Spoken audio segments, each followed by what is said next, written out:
I used to say my name was Dan Quayle, but now everybody knows that joke, so Dan's not here. I'll have to be myself. My name is Greg Garrison. It's great to be here.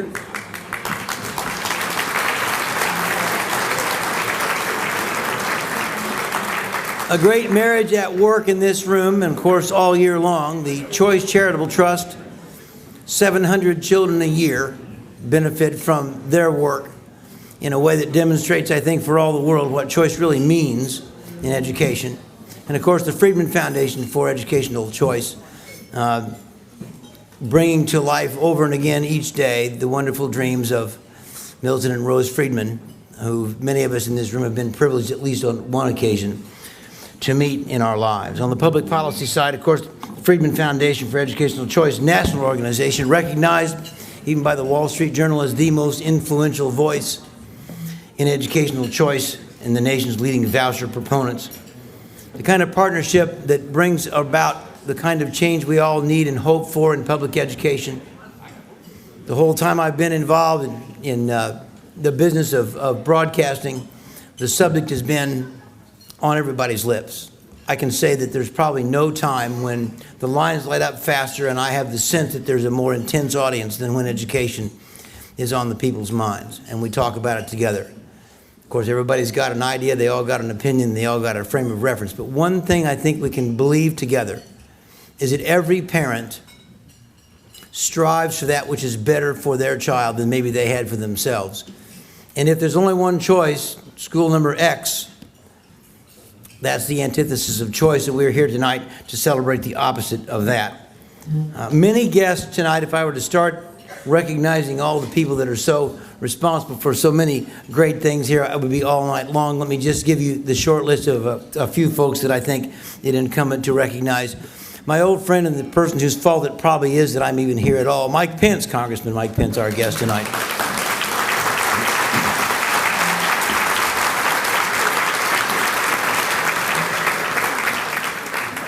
The once and future Speaker of the House of Representatives, Minority Leader in the House, Brian Bosman, also a great friend. A sort of a double introduction, a young man with whom I've become very familiar and who's a good friend. Rob Enlow is the Executive Director of the Friedman Foundation and the President-elect. And as we celebrate that, we also celebrate the man whose shoes he will work to fill, Gordon St. Angelo, who of course could not be here tonight. A wonderful, wonderful man. Rob, my congratulations and our best to Gordon as well.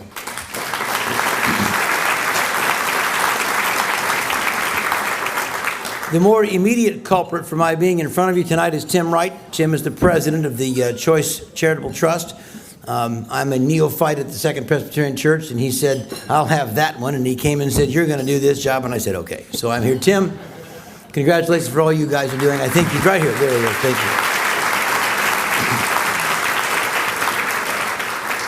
you. One more name that some of you may think of as in the bad penny department. Others think we can't do without him. You're both right, because he's always there. A man whose influence, whose resources, and whose commitment to so many very important pieces of our public life today, most specifically this item of choice. Fred Klipsch is here, and Fred, thank you so much for being such a big part of this evening.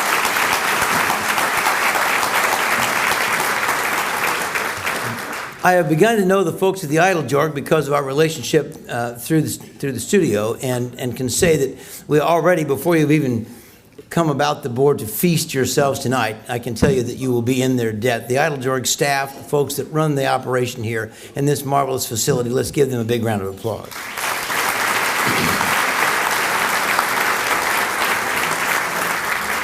So down to business. We can't begin the evening without the proper invocation. I'd invite Bishop Tom Benjamin, Senior Pastor, Resident Bishop of the Light of the World Church, to provide us with the invocation this evening. Bishop.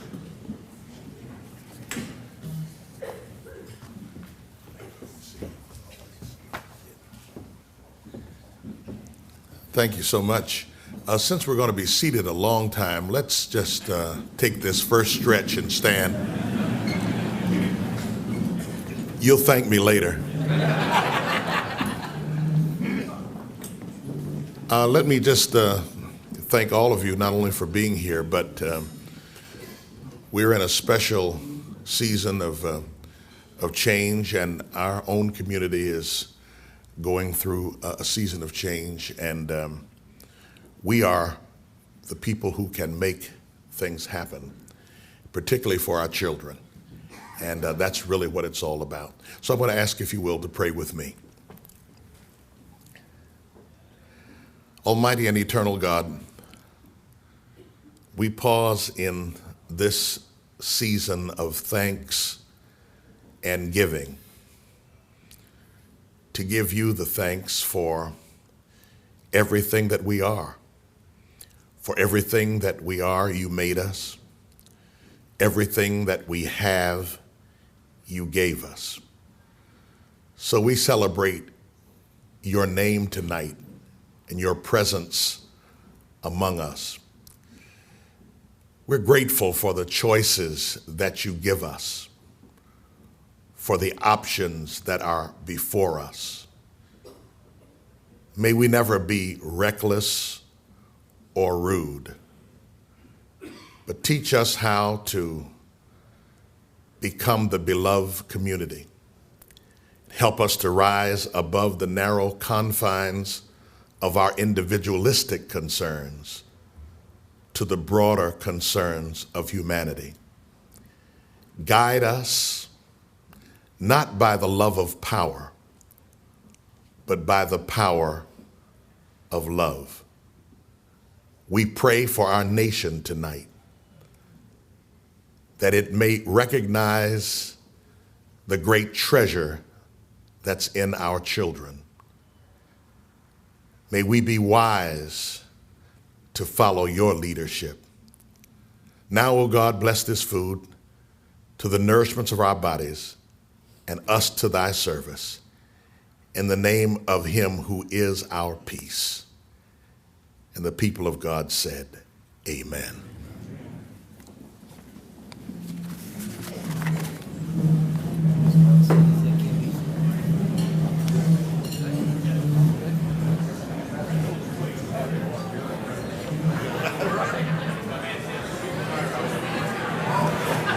Now no. Time out. Just because we said the prayer doesn't mean you get to go back to making noise again.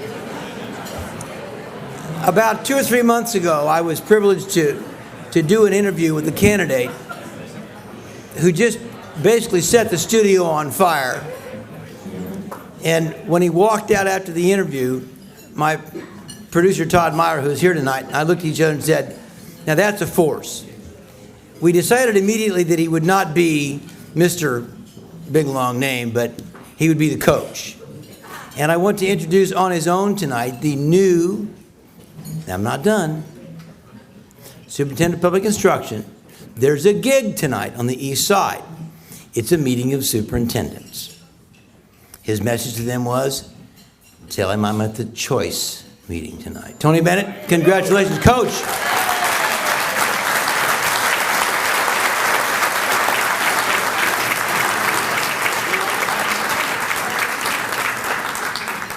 Of course, one of the underpinnings of this evening is a celebration of the life and contributions of Pat Rooney.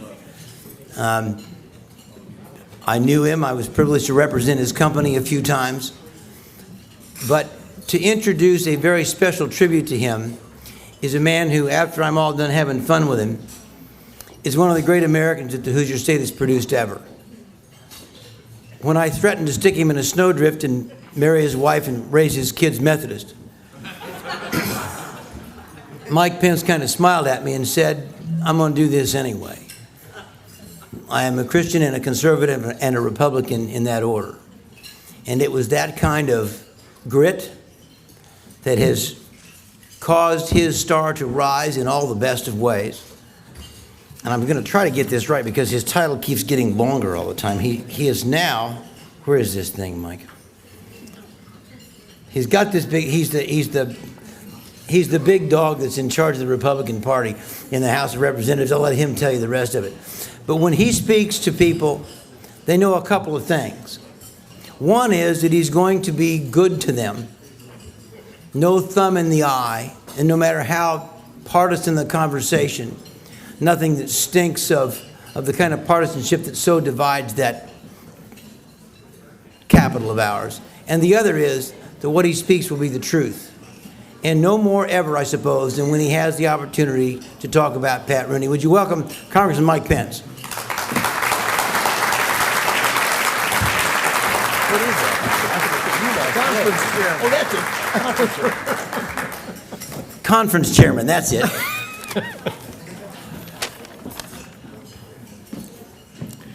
Thank you, Greg Garrison. Thank you to the Educational Choice Charitable Trust and the Friedman Foundation for the great honor of being able to stand in the place of so many public men and women who want to remember the life and work and generosity of spirit and mind of our friend J. Patrick Rooney. We're going to see a video in just a moment. Teresa will come to the podium, but I've been encouraged to share just a few thoughts, and you'll forgive me in moments that matter to me the most. I don't like to veer off of the prepared text, and this is such a moment to me. On the day of his funeral, the Washington Times, a national publication, wrote an editorial in which they simply began with the phrase, quote, "J. Patrick Rooney had an idea." I think that's how every conversation I ever had with him began. And maybe many of you in this room as well. I remember back as a young policy wonk running a little think tank out of Fort Wayne, Indiana, I got a call from Pat Rooney's office. And he being a donor to our little foundation, which didn't have too many donors, I decided to take the meeting. And there I went into a room, and Al Hubbard, I think you were there. I think Fred Klipsch, I think you were there. Brian Bosma. There's Republicans and Democrats sitting around I think it was a cafeteria table out at Golden Rule. And Pat told us about how frustrated he had become with the lack of progress on giving inner city kids the same educational choice options as other children in Indiana. He was frustrated with the political process, and he said, "I've decided to take a different route, and I'd like your opinion." And we said, "Well, what route is that?" And Pat said, "I'm going to do it myself. I'm going to write a $1 million check and provide a scholarship up to 50% for every little boy and every little girl that wants a better choice in education." And I was dumbstruck. And the leaders in this room who were there, who, different from me, rolled up their sleeves and worked with Pat to make that a reality, have to be deeply humbled that an idea that proceeded out of this creative, eccentric Hoosier's mind would now be replicated in more than 250 cities around the United States of America. When I think of the wake and wash of brighter futures that proceed from that singular act of generosity, I'm overwhelmed. When I think of the young men and women facing desperate circumstances who suddenly had hope in their lives in the last 15 years and are now looking at an opportunity to live the American dream on a foundation of a solid education, I'm deeply humbled. And I expect those involved here in the Educational Choice Charitable Trust feel the same in increasing measure. And the idea that Milton and Rose Friedman would leave their entire estate to this cause, and because of the vision of one man, would say there is but one city in America where we should base our foundation and our work for educational choice. And it was the home of J. Patrick Rooney in Indianapolis, Indiana. It's unbelievable.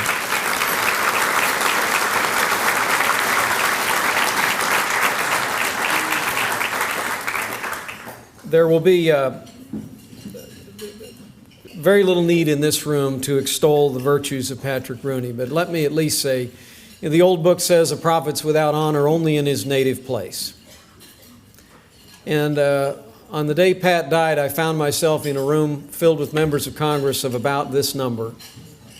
And it may come as an encouragement to family, and it may come as a surprise to some in this room who simply knew him as Pat, that when I stood up with no small amount of emotion that night and raised my glass to a friend of freedom who had passed that day, the audible gasp in the room that followed was telling, as more than 100 members of Congress from every corner of this nation stood without prompting and raised a glass to this man and to his vision and his generosity.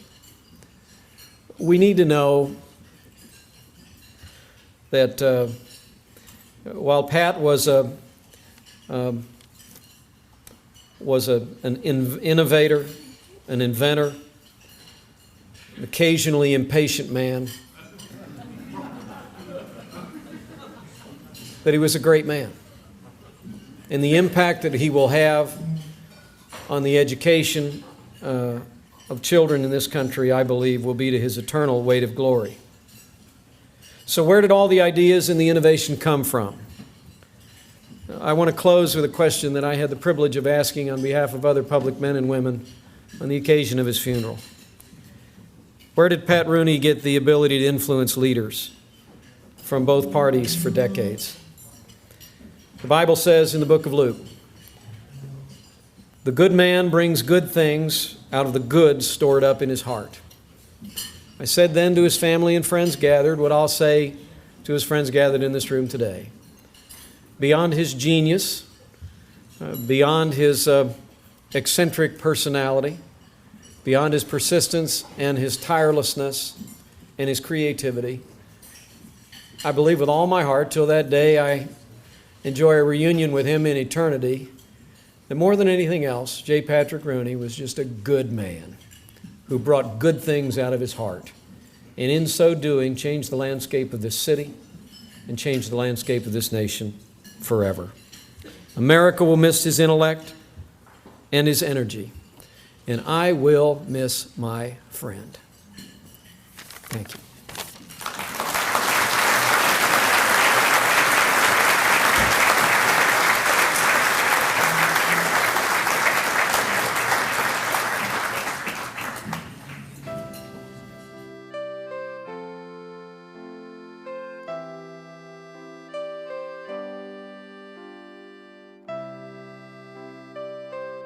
Pat Rooney had a wonderful heart and a glorious, magnificent soul. He was a man of means who was inspired by those qualities to share his means with other people. That developed my enormous admiration for him. He was a civil saint, and I just knew that I was in the presence of an extraordinary person, Pat Rooney. I just came to love him. My first impression was that he was an engaging, intense person, and as I got to know him through the course of that first interaction, that he was a very purposeful person, driven to an objective that I didn't see initially, but it became apparent as time went on. I was born December 13, 1927. I was born in Lawrenceville, and as far as I know, I believe I was born in my parents' home. I went the first 4 grades to Catholic parochial school in Vincennes, but from after the 4th grade, then I was in the public school in Lawrenceville. Now, apparently something in my father's background said to him that he wanted to be in business for himself. My mother said, "Why don't you go back into the insurance business?" In 1940, he started Golden Rule Insurance Company. I came home in 46, and Dad had the idea to go into the accident and health business. I suggested that I would lay out of school and help him, and I did. I didn't go back to school in the fall of 1946, and I did go back then in the fall of 1947. Got out of school in 1948, and I went to work back with Golden Rule. With Frank Ladner's encouragement, in 1949, he and I started this partnership. Golden Rule had a mission statement that said that Golden Rule is a business corporation that chooses to have its behavior be in all respects ethical. And we value and want to practice these principles not because they're good business principles, but because they're the right thing to do. And it all reflected not only Pat's, but as I understand it, Pat's mother and father. It could all go back to the Golden Rule, but it's much deeper than the Golden Rule. It was an ethos about how to conduct business and a rationale that said, we do this because it's the right thing to do. And I think that was initially implanted by my father, and I think it was carried on by others. That would be a common thread, a religious caring for their fellow human beings. He brought to the insurance industry a whole bunch of things that made it a better place. First, when he decided back in the 70s to take on educational testing service about their discriminatory testing, and in the process, he got the testing changed to remove the disparate impact on blacks. Pat explained the medical savings accounts to me. But I didn't get it. I don't know what he was getting at, really. And he did it again, and the light clicked on. I said, my God, that's pure genius. And in a few short years, we were able to move that, principally because of Pat's focus on what do I need to do to bring more people to the table that will find this idea attractive and embrace it. And he was focused on that like a laser. He thought that he could bring something to the debate that would be beneficial to the state. And I was shocked that he would put himself in that fishbowl. He did bring a lot of issues to the table, and he brought an idea that nobody was willing to talk about, which was that if a surplus exists, it belongs to the taxpayers. Give it back. I had an advantage, and I'd like to have the other people have the same break in life that I have. See, I didn't do anything to earn the advantage that I have. I'd like them, therefore, because it was just the blessing of God, or blessing of my parents, I would like to be able to give them the same opportunity in life. Pat literally flew into action. He had a meeting set up with people at the Lilly Endowment within a couple of days, and this conversation took place probably late spring, early summer. As soon as we said we should do it, he said, I'd like to start it for this school year coming up. We had nobody to run it. We took somebody off the staff, Tim Ergott, and we said, Tim, you're going to be the head of Choice. But we literally launched Choice in 6 weeks. These low-income parents are making an immense effort to help their child because you know they're paying the other half. The effort was to help those who were uninsured and were, in his mind, and I agree with him, being mistreated by the provider community. And he would provide guidance as to how to go negotiate your bill. If it was needed, he would provide legal counsel. There is no greater strength than gentleness. That's Pat Rooney. He's a gentle man. And we forget what the word means, a gentleman. Gentleman is a man who is gentle. And that was Pat Rooney. And a little puckish sense of humor to go with it. He's a man of character, an innovator. They didn't make more like him, and that's a shame because he was effective and we're going to miss him.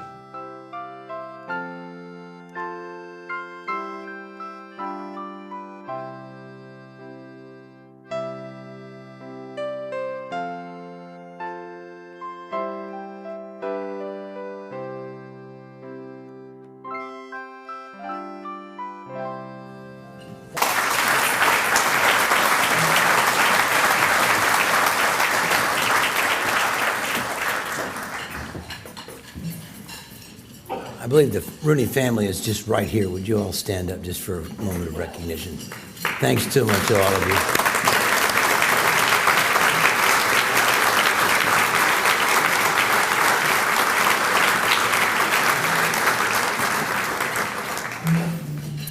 Thanks also to former Congressman Andy Jacobs, who's been a friend of ours, of our shows, and of course, as you can tell, very close with Mr. Rooney for a long time. And I said a bit ago that we were honored some 20 years ago or so to be invited to do some work for Golden Rule.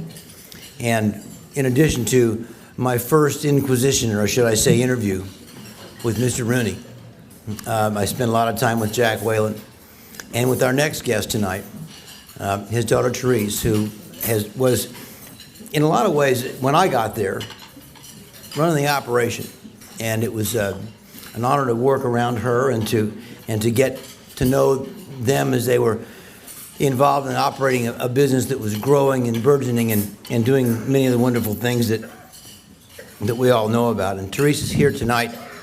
I got to find my notes here so I don't miss any of this. It's very important. M.A. Rooney Foundation, daughter of Pat, of course, and board member, Choice Charitable Trust. She is here to, I think, pass out something that is extremely important and to provide us with some remarks that only Teresa could do. Teresa, good evening.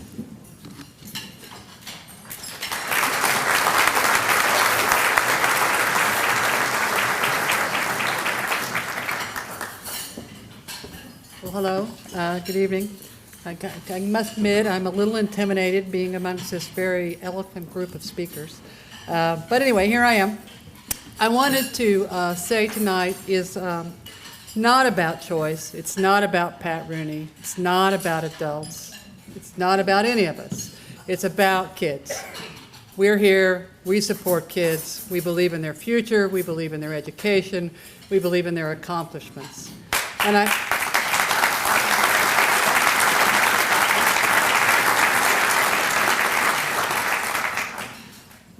my wish tonight is if you take one thing away from this evening, it's not about Pat Rooney. Everything in life depends on the quality of education we receive. Everything we enjoy is about our education. It is what opens the doors for us, and it is what permanently closes them. So as we think about education and we think about the opportunities we provide, I think that's what we should think about. That said, I want to thank all of you for being here tonight. I want to thank you for your support of Pat Rooney, for your support of Educational Choice, for your support of the Friedman Foundation. But most importantly, again, thank you for your support of the students. You know, my father, Pat Rooney, truly believed in the importance of a quality of education. He was a lifetime student. He was a lifetime educator. You know, he had a book, he had a tape, he had a CD on pretty much any subject you wanted to talk about. If you were unfortunate enough to mention a subject at lunch with him, the next time you saw him, he would have a book or a pamphlet or an article for which you to further study up on the issue. On such amazing issues as Euclidean geometry, I can still remember it. And even worse, or more challenging, is the next time he saw you after that, he expected you to be able to talk eloquently about all the content in that article. You know, and as I said, he was always educating. You know, his grandchildren, much to his grandchildren's chagrin, he never missed the any opportunity to educate them, regardless of where they were, including on the mountains in Colorado, you know, so we could hear him all about that. But in recognition of a lifetime of education, we're really here tonight to award the first annual scholarship, the J. Patrick Rooney Scholarship. The scholarship requirements were 3 or more years with Choice Charitable Trust, significant academic accomplishments, an essay, and a recommendation of a teacher. This year's winner is Elizabeth Amador, and I would like Elizabeth and her sisters to join us at the podium now.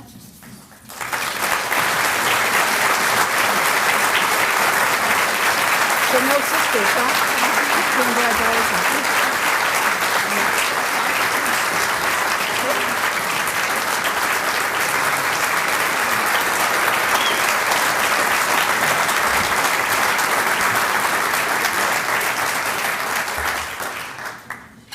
So this is the latest of many opportunities we have to invest in education. I'm sure there'll be more. We thank Elizabeth for the opportunity. We thank all of you for your gifts. And remember, as you go forward tonight, it is really all about the kids. It's all about the education. And as you go into tomorrow, think about, what am I doing tomorrow to educate someone? It can be as simple as giving them a book, which was my father often did. Thank you very much.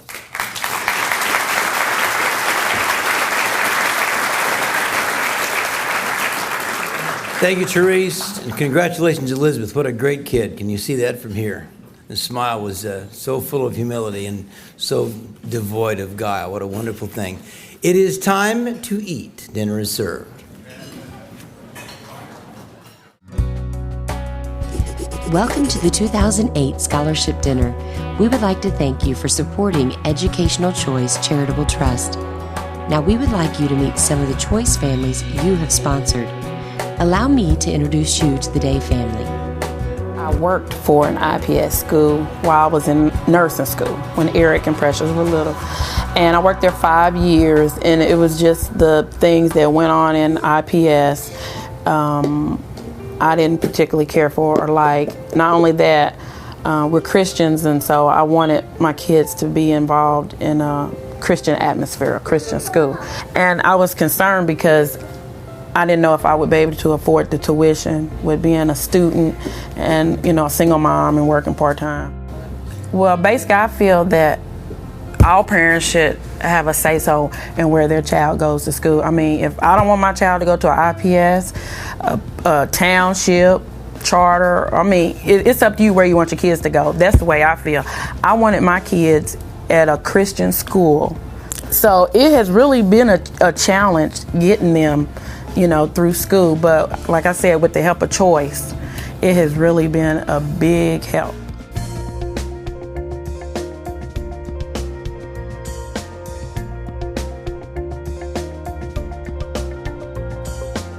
Meet the Gonzalez family. Yadira and I, we are from Mexico, and our 4 children, they born here in USA. 3 of them attending the Oaks Academy. We start thinking switching them from IPS to the Oaks Academy for better education. We asked them because we knew that was a private school. We had to pay for them, and they say regularly we had to pay like $600 a month. So they tell us we can have a scholarship through Choice. Without Choice, we can afford it to send them to the Oaks Academy. We hope you're enjoying the 2008 Scholarship Dinner. Now we are going to hear from a Choice grandma, Susan Day. My name is Susie, and I have twin grandsons, age 6, who are currently in the 1st grade at St. Joan of Arc, thanks to the wonderful support and help of Choice, which I learned about from the advisor at St. Joan of Arc last year when they were entering kindergarten. St. Joan of Arc was my school of choice and my daughter's for my grandsons and her son because it's a wonderful school. They have a values-oriented curriculum, and it's very good academically as well. We would not have been able to do this, needless to say, because of the cost of private school education without the assistance of Choice. I did visit quite a few schools, and my daughter did as well, and this was just our pick. There are some wonderful schools out there in public schools, also at other parochial and private schools, but this just seemed to be the right fit, and I was just very grateful that we got to be able to be able to actually attend the school that was our favorite pick. So in conclusion, may I just say thank you very much, Choice.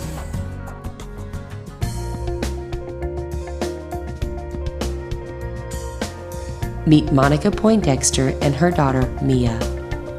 I was introduced to the Choice Charitable Trust when Mia was in kindergarten. My sister recommended that I enroll Mia in Holy Angels because she had such a wonderful experience with my niece. And I told her there was no way I could afford something like that. I would probably have to go to a township school. And so she said, well, let me give you the name and the number of an organization who can probably help you. So we applied, and we were granted the Choice Award the first year that Mia was at Holy Angels. The Choice Charitable Trust, it's been a wonderful, wonderful opportunity for Mia to be able to go to Holy Angels. Without that trust, there's no way I could ever afford for Mia to be able to go to Holy Angels with the type of income that I have. So it's been absolutely amazing. The staff at Holy Angels, they have been absolutely wonderful and amazing with helping Mia get to where she needs to be. Recently, last year, Mia first took the I-Step for the very first time, and her scores were absolutely wonderful. And I attribute that to the fact that her class size is so much more smaller than what you would see in maybe a township school or an IPS school. They're able to get more individual attention. Mia currently is in the 4th grade and she's reading at a 6th grade level. Her math skills are that of a 5th grade level. So I just really enjoy being able to have chosen where Mia was able to go to school, because I feel like she was able to get the individual attention that you may not necessarily get at a township or an IPS school. I like it. I have nice teachers and good classmates, and none of them are mean to me. I want to go to Brebeuf High School, and after that I want to go to Harvard so that I can become a lawyer. I really want to be a lawyer. Yeah, same thing with me. I want to go to Brebeuf, but I want to be a doctor or pediatrician. I think a doctor. I want to be a lawyer. A physical therapist.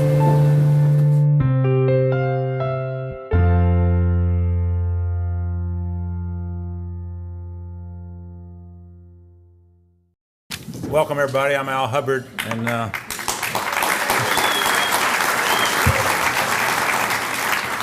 what a great turnout. I feel lucky to get to introduce one of my heroes. Ben Stein's accomplished the impossible. You know, for young people, he's an icon to young people because of his titillating lectures on American history.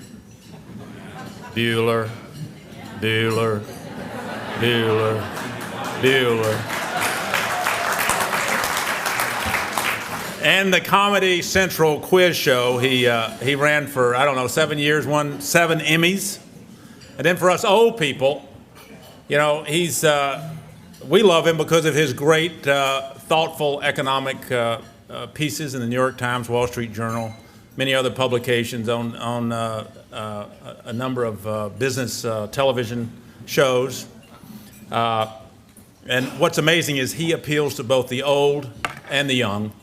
And he's had a remarkable life as an actor, as a economist, a Nixon speechwriter, an author, and a screenwriter. And he's just an overall great guy. And I can tell you, when I was fortunate to work in the White House, Karl Rove and I used to send his op-ed pieces to the president, which he very much enjoyed reading. So it gives me great pleasure to introduce Ben Stein.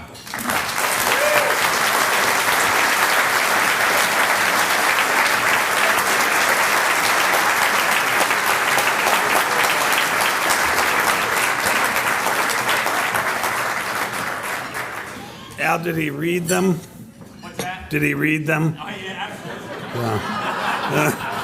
absolutely. Ladies and gentlemen, it's a great, great pleasure to be here. It's an honor to be back here in Indianapolis. I always love being in Indiana. I feel like I'm in the heart of America. It's Booth Tarkington country. It's Hammond, Indiana country. It's Mr. Bosma country. I was privileged to be the judge and competitor in a local version of Win Ben Stein's Money we did for Marion County Mental Health, which was really needed. And we did that for 3 years. Brian tried over and over again to win. Cheating like a madman. He still didn't win. I never saw so much cheating in my life as I saw it. But anyway, it's a great pleasure to be here. I love being in Indiana. I was here about a year ago speaking at IU. I was here about a month ago, maybe less, speaking at Purdue. Now I'm speaking here. I've got a new favorite place, which is my friend here has a Starbucks franchise in Lebanon, and I like to go up there and get my Starbucks. As a matter of fact, I was up there this afternoon and getting my Starbucks, and my phone rang, and I excused myself, and it was my sister calling. My sister, I have a well-to-do sister. She was smart enough to have most of her and her husband's savings in Treasury bonds, so they're doing fine. And she called. She was in Paris. She said, well, I'm at the Crillon, and I've just been shopping, and then earlier in the day I did Stairmaster, and I did what's that other damn thing she does? Stairmaster and a treadmill. And she said, I did each one for about a half an hour. What have you done? By which, as those of you who know me know, she meant, what have you done, you fat, lazy pig? And I said, she specifically meant, what exercise have you done, you fat, lazy pig? And And I said to her, you know, Rachel, I am standing here having a cup of Venti Tazo refreshed tea at the Starbucks in Lebanon. And she said, Lebanon? What are you doing in Lebanon? I said, no, Lebanon, Indiana.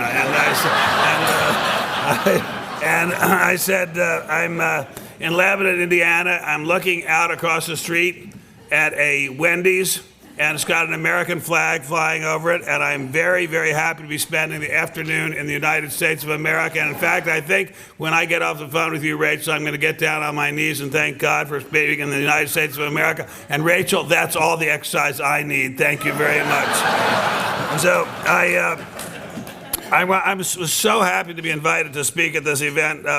I've been a contributor, I have to say, off and on, because I get so many charitable solicitations that I don't always get through to them all, but of course I will to this one. No, I do get an incredible number, but mostly because, A, I believe in the cause wholeheartedly. It's an incredibly great cause. I'll get to that in a minute. But also because the Friedmans, Milton and Rose Friedman, are old friends of the Steins, and I have known them all my life until Milton died very recently. I was privileged to write his obituary for Time magazine. I have known them all my life. There never was a time until Milton Friedman passed that I did not know them. And I just want to say that to have known them, and I'm going to get into detail about how much I knew them, as well as I knew them, was like, I think, what it must have been like to know Thomas Jefferson or James Madison. It was just an amazing experience. I love being here because I believe so much in this cause. I believe so much in what Milton and Rose Friedman stand for, so much in what the late Mr. Rooney stands for, that I feel as if this is family. And I feel very much about this group the way I feel about a quote by Franklin Delano Roosevelt, who said that people will forget what you do, they'll forget what you said, they will never forget how you made them feel. I feel very much as if I'm with my family tonight. I'm only sorry that Mrs. Friedman isn't here. Otherwise, you guys are very much family. I cannot remember a time when I didn't know Milton Friedman. He was a classmate of my parents at the University of Chicago Graduate School in Economics. He and Rose, and also Rose's brother, Aaron Director, were all pals of my parents. They were incredibly close. Many times, Milton Friedman would be either out to dinner with us or over at our house, discussing some point of economics or public policy with my parents. My mother was the economist too, like Mrs. Friedman. And my parents, I remember Friedman would leave and my parents would just be talking as if they had just been at a visit from Moses. I mean, that was how brilliant Friedman was. He was just unimaginable and always argued with a smile. I don't know, those of you who knew him, he always had a smile. No matter how bitterly he was attacked, and my parents certainly did not attack him bitterly, but many people did, he would always return with civility and return with a smile, and you just could not get the better of him. He was that smart. He was just unimaginably smart. I got to know him considerably better as I got older, because I could follow the conversation at least a tiny little bit. And I was just awed. I mean, it was just like a diamond spinning around in our living room, throwing off beautiful, radiant light. And I was just in awe of him. And something I remembered about him as I was preparing these remarks is that he was one of the only adults who called me Benji. My friends generally call me Ben. And very few of them call me Benji, but he always called me Benji because he had known me since I was an infant, basically literally an infant, and my parents had called me Benji. And to think of this man, the economics and public policy equivalent of Thomas Jefferson in our era, calling me Benji, was just amazing. I got to know him even better than that in 1963-64 when he spent a year as a visiting professor at Columbia, and I was at Columbia then. And I got to audit his course on monetary policy in Graduate School of Economics. I didn't understand a lot of it, I'll tell you. But he did say I should read his and Mrs. Schwartz's book, A Monetary History of the United States. That book was so hard. It was unbelievable. I can remember sitting in the library just thinking, I'm going to die if I have to read one more page of this book. And then at a certain point, the light dawned, and I realized I was reading a work of astonishing genius. I can only compare it, for those of you who are English majors or literature majors in college, to reading The Wasteland. You read it and you think, what is this? What is this? And suddenly a light goes on and you realize you're reading a work of extraordinary genius.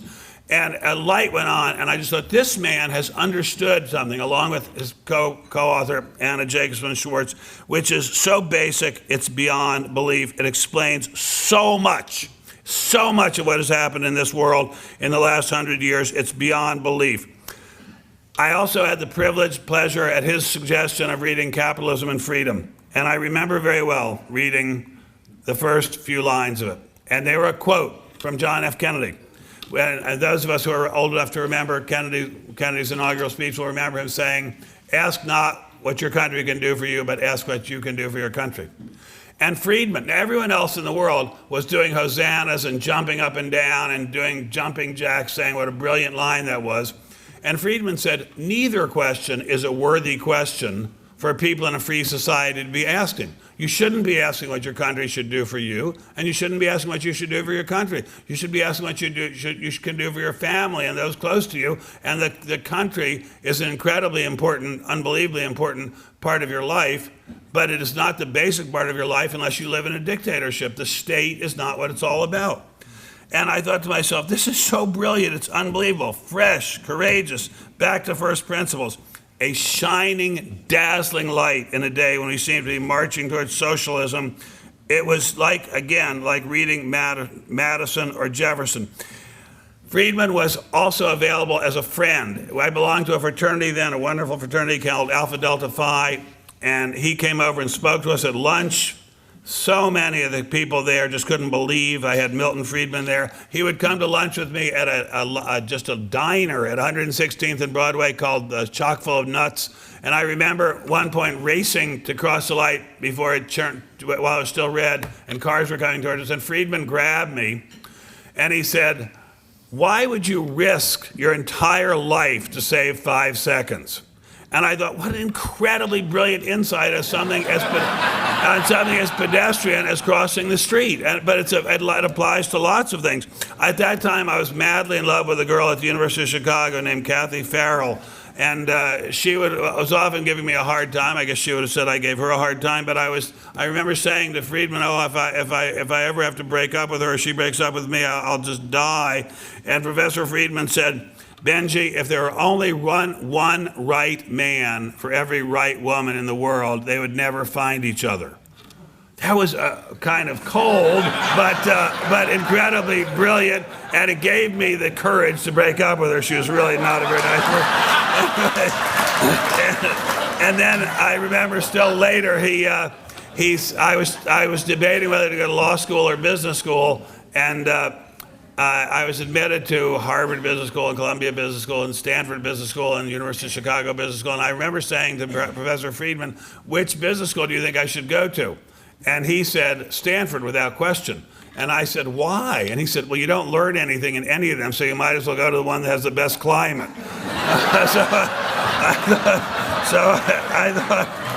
I thought, no, I'm sure he would not. I'm sure you did learn a lot, but other than you, nobody else did. Anyway, and then he also said something incredibly smart. We were talking about how rarely economists' predictions about the economy or the stock market turn out to be right, and yet they're still on TV or in the newspaper predicting again every couple of days. And Friedman gave me a line which I must say has saved me many a time. He said, "If you're going to predict about the economy, predict often." And it was incredibly good advice. Anyway, he was kind-hearted, good-natured, sympathetic, resolute, and again, he always called me Benji. After I graduated, I stayed in touch with him. We had many, many friends in common, including the incredibly great Bob Bork. And after I moved out to L.A., I remember one of the first things that happened right after I got there was they announced the Nobel Prize for Economics, and Professor Friedman won it. Frankly, if they had their wits about it, they would have given it to him again and again and again every year after that. And I was at that time writing a column for Playboy, not about sex, because I don't know enough about sex to write about that, but I was writing a column about personal finance, and they said, "Could you get an interview with Friedman?" And I said, "Well, I'll ask him." And so I called him up and I said, "Professor Friedman, Playboy would like me to do an interview with you." And I said, don't feel you have to by any means. I know it's very much out of your orbit. And he said, no, it's not out of my orbit at all. He said, I want to reach as many people as I can, so I'll be glad to do the interview. And he did the interview, and it did reach an awful lot of people, I guess. And he would get the message out any way he could, debate anyone he could. And I used to see him debating people who were just screaming at him, leftists who could not figure out how to get the better of him, and he would always be calm, always with a smile, and beat them to a pulp. I see him and Buckley, William F. Buckley, as the great inspirations for conservatism in our time, and I see both of them as the inspirations for Ronald Reagan, the great conservative of our century. And I am not at all sure that without Friedman there would have been a Reagan. And I'm not at all sure that without Friedman there would have been as steady monetary policy and as steady an economic cycle as there's been until now. And by the way, I am morally certain, would bet the last dime I have, which I'm pretty much down to, that Henry Paulson has never read A Monetary History of the United States. And it seems to me that if I remember the committee that were vetting people for high office in the government, I would require them to read A Monetary History of the United States. It is incredibly, unbelievably important work. Those of you who have the time and discipline, there is a condensation of it called The Great Contraction. Never will you spend your time doing anything better or more useful than that. Friedman believed more than in economic theories. He also had the theory of the permanent consumption function, which I'm not going to put you all to sleep telling you about that. But anyway, he also had enormous ideas about personal safety, security, and freedom. He believed that in this world, if there is too much security, there is not safety. If there's too much security, there's not opportunity. He believed with all his heart that a state that offers complete care can also require complete surrender of the individual's soul and rights. He saw that a government big enough, strong enough, masterful enough to make all men equal is a government big enough to make all men equal in slavery. The commitment of Milton Friedman and Rose Friedman to free markets had nothing to do with speculators or hedge funds or derivatives or any of the other modern day entanglements of the free market. Friedman had absolutely zero interest in the stock market, absolutely zero, well, not zero, but very close to zero interest in Wall Street. To him, the free market was a means of guaranteeing freedom to the individual, and it was a way of maximizing individual freedom and the opportunities for happiness for individuals. Douglas MacArthur said that in this world there is no safety. There is only opportunity. Go for the opportunity and you get the freedom and the safety. Now, we followed Friedman for many, many years. We got the freedom and the safety. We are the heirs of Friedman every time we vote, every time we speak publicly, every time we make a decision in the free market. But Friedman, like Mr. Rooney, the late Mr. Rooney, who died before the stock market crash, I don't know, that's way lucky. But anyway, and he said, although very, very sad for his family, but probably would have broken his heart. But anyway, because he was an honest guy, and I don't think we would have liked to have seen what's happened. But anyway,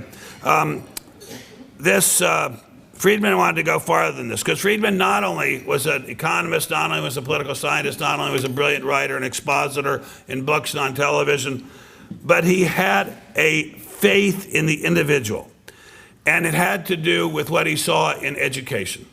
Now, how many I've been a teacher off and on my whole adult life. How many in this room either are or have been teachers? Lots. Great.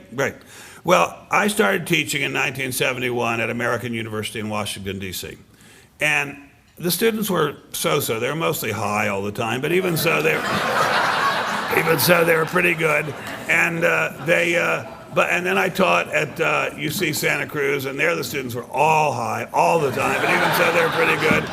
And then I taught at Pepperdine, and the students there were never high, but actually they weren't very good students. I don't know what to make of that. But anyway, they were very sweet kids and very lovable kids. But I noticed as time went on that the students did less and less and less work. And there seemed to be a problem with the students and a problem with education. And if the teachers did not demand that the kids work, the kids simply wouldn't work. And statistics bear this out.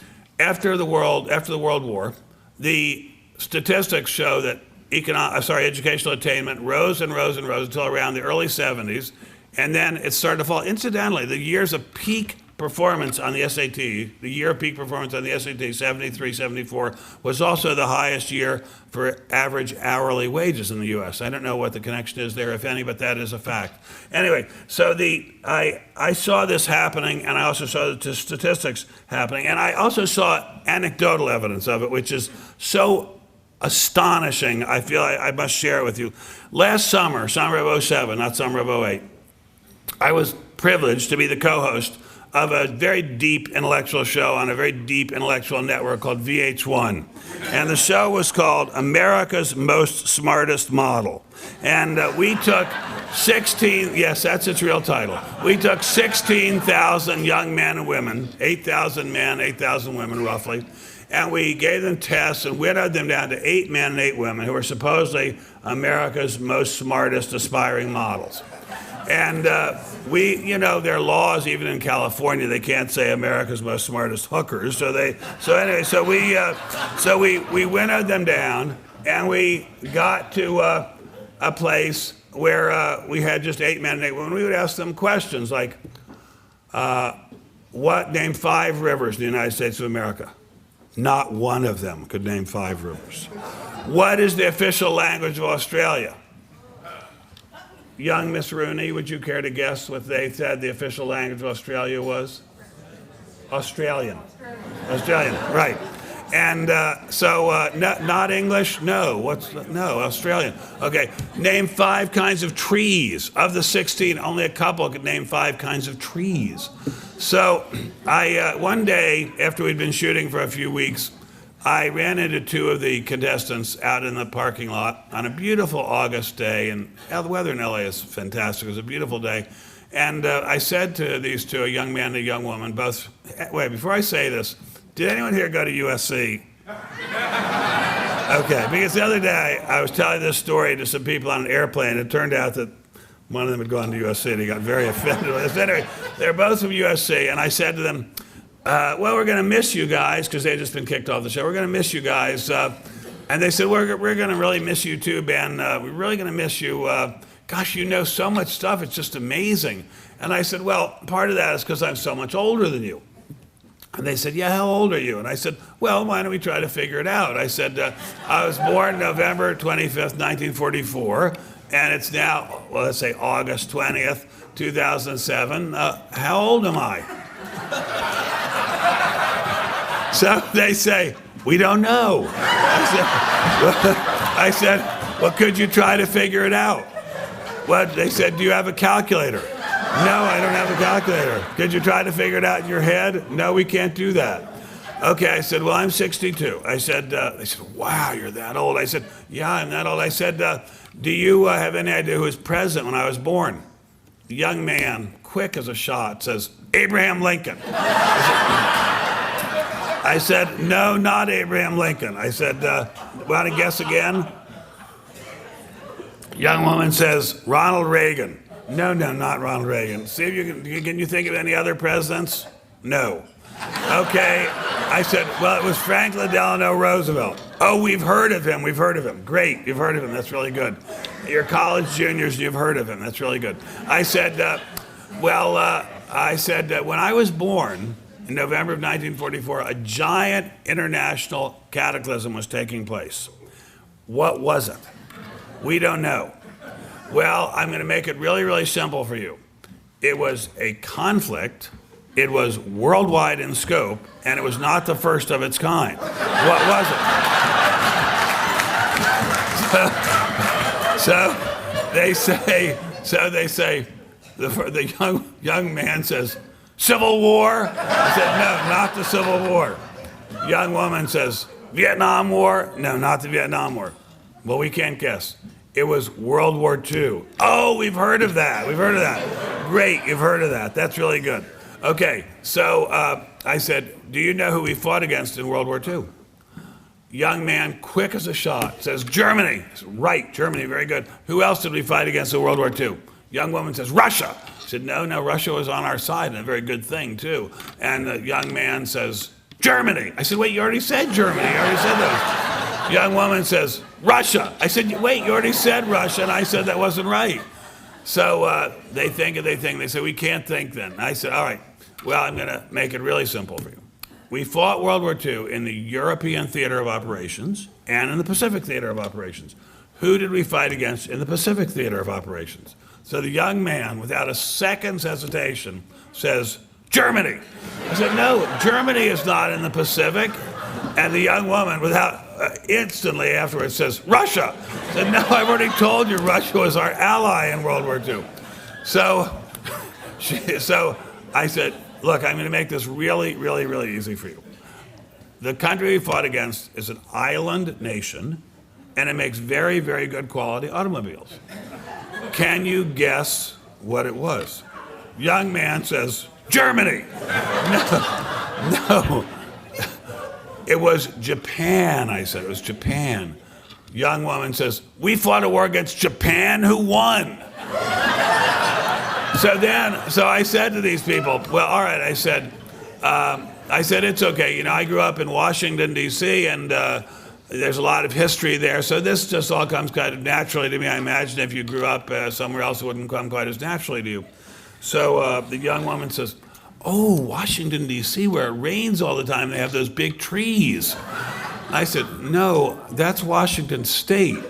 And she said, well, what's the difference? And I said, well, Washington, D.C. is this little quadrangle in between Maryland and Virginia where the federal government is located. And it is true, it does rain a great deal there sometimes here, and there are some pretty big trees in Rock Creek Park.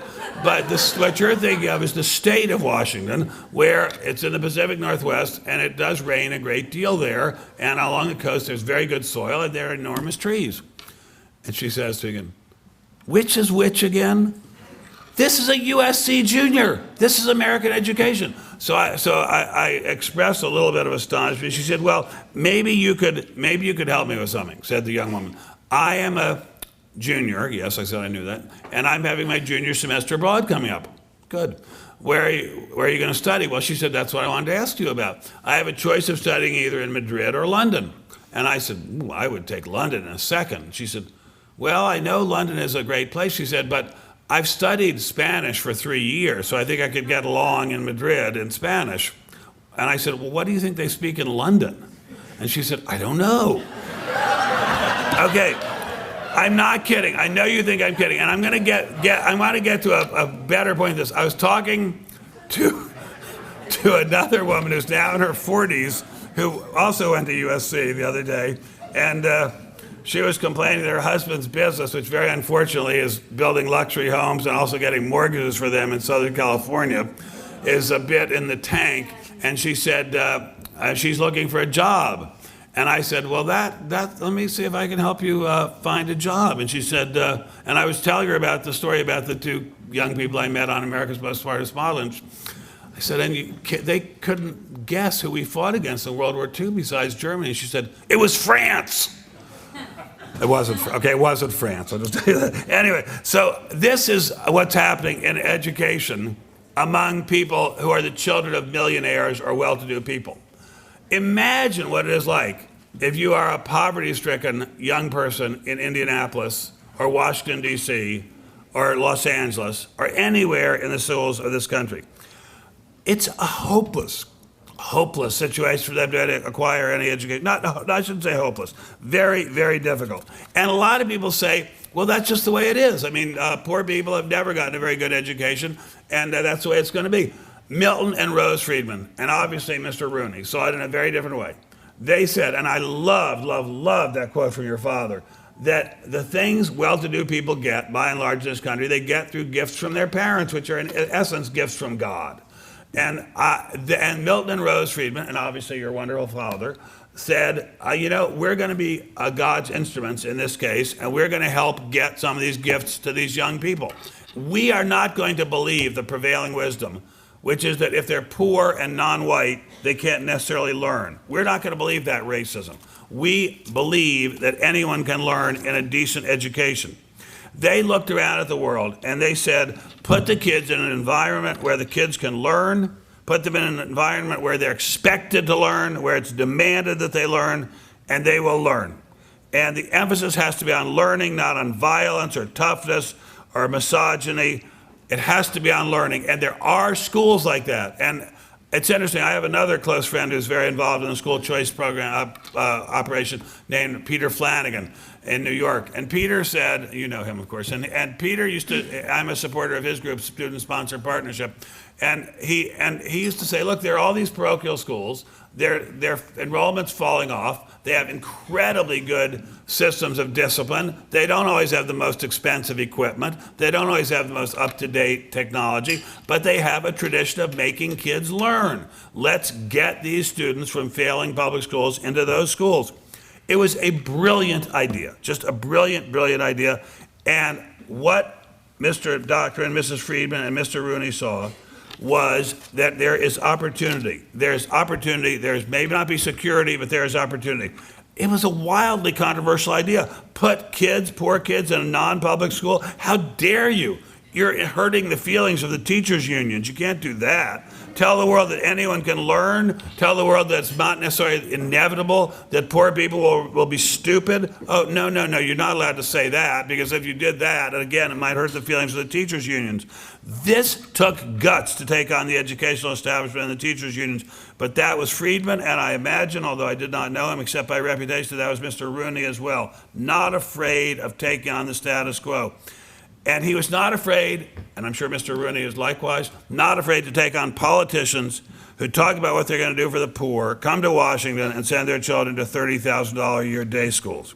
This is a giant area, a giant arena. We have a country in which education is disappearing. Basically, education is disappearing for all but a tiny thin slice at the top, and certainly not at USC. And don't tape that. Do not tape that. And we have a situation in which throwing money at the problem simply doesn't work. We have in the District of Columbia, where I grew up in the suburbs, but I still have a home in Washington. And what we have in Washington, D.C. is the most money spent per child of any school district in America, and the worst academic results of any school district in America. And there's a small program for school choice there, and Mr. Bush has pushed it enthusiastically, and Mr. Obama has said he is not going to allow it. I am hoping and praying that people can prevail on him to change his mind about that. But these foundations that we honor today, they believe in something so glorious, equality of opportunity in this land based on opportunity. It is just glorious. Now I'm going to finish by just telling you a couple of anecdotes I'm going to try to link together. I live in LA, but I come to Washington really, really often. And when I'm there, the highlight of my visit is I go to Walter Reed Army Medical Center. And I visit soldiers who have lost limbs, lost good chunks of their intestines, lost large parts of their bodily function to terrorism in Iraq and Afghanistan. And I don't see a separate ward for black people, a separate ward for white people, a separate ward for Hispanics or Asians or rich or poor, or even men or women. I see just a ward for Americans who have done what they could for freedom and for opportunity. And I am wildly impressed by those people who fight for freedom and fight for opportunity. And after I go to Walter Reed, I usually go over to Arlington National Cemetery and I look at the gravestones. And the gravestones don't say born rich or born poor, born white, born Hispanic, born African Americans. They just say their names, and it's implicit that they were Americans and that they fought and died. In some cases, sometimes they died after the wars, for freedom of opportunity and for freedom and opportunity and equality of opportunity. And I love that about America. That is what America is all about. And that is what Milton and Rose saw in America. They saw it in their own lives. They went from nothing to being incredibly important spokesman for the most important opportunity and the most important idea there is, namely freedom and dignity of the individual. Mr. Rooney did the same thing. I go to Walter Reed. I go to Arlington National Cemetery. And then I come here tonight and I see you people who are fighting for freedom too. Fighting for freedom not with guns or with mortars or with up-armored Humvees. And you can fight for it just by being supportive of the idea of equality of opportunity, which is exactly what the men and women at Walter Reed and who are lying still at Arlington are doing. And when I think of what you people are doing, and what Milton Friedman did all his life, and what Mr. Rooney did, and what Rose Friedman is still doing, what you people associated with these foundations are doing, I think of a good quote from John F. Kennedy. A really great quote that I don't think Milton Friedman would have questioned in the slightest. And I think it's one that animates all of us tonight.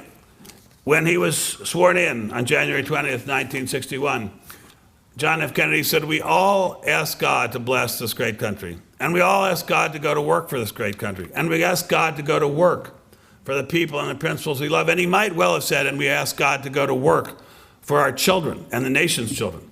But here on earth, God's work is our work. Thank you very, very much, ladies and gentlemen. You've been wonderful. And God bless you. Thank you very much. Thank you very much. Thank you.